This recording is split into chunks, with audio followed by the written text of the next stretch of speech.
مسله په دې کې دا چې کله د دې میوې وشي او میوه تیار شي او تاسو دا میوه په کوم ورځ باندې کټ کوئ او دا فصلونه په کوم ورځ باندې کټ کوئ نو د دې نه د دې هغه زکات هم وباسئ او د زکات هم دغه مختلفې طریقې دي چې تاسو به زکات د دې نه وباسئ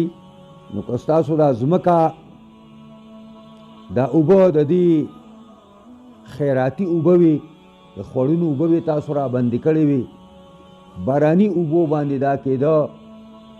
یا په هغه ځمکې بعضې داسې دي زموږ په دې ځای کې هم شته دی په دې سیند کې چې هغې اوبو ته ضرورت نه وي هغې کې خود از خود اوبه راخېږي نو که داسې ځمکو باندې فصل وشو نو دا د دې باندې معونت کم راغلی دی نو دې نه به لسمه برخه ورکوئ او که داسې ځمکې وي چې دا هغې به اوبه په بیه وي لکه زموږ دا ځمکې چې دي د دې اوبه اوس په بیه باندې دي نو د دې نه شلمه برخه ده دې وجې نه موږ زکات شلمه برخه ورکوو دلته اوس په زکات ورکولو کې دا مسله ده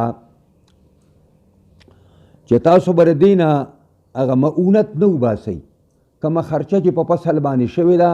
نو دا به تاسو دې نه لږ دا تپوسونه مانه خلک ډېر کوي دا زمونږ په دې وړوکي کتاب کنز کې هم دا لیکلي دي چې دا به دا دغه چې کوم دی معونت دا به ته د سره نه لرې کوئ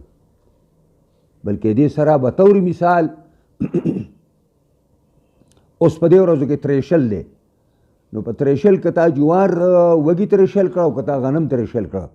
نو دغه تریشل دانې به په زکات کې حسابې په دې معنا باندې چې به طور مثال 100 منه وشو من تا نه هغه ویوړل نو ته به 100 منه حسابې چې 100 منه دانې زما شوي دي دا نه چې د دې من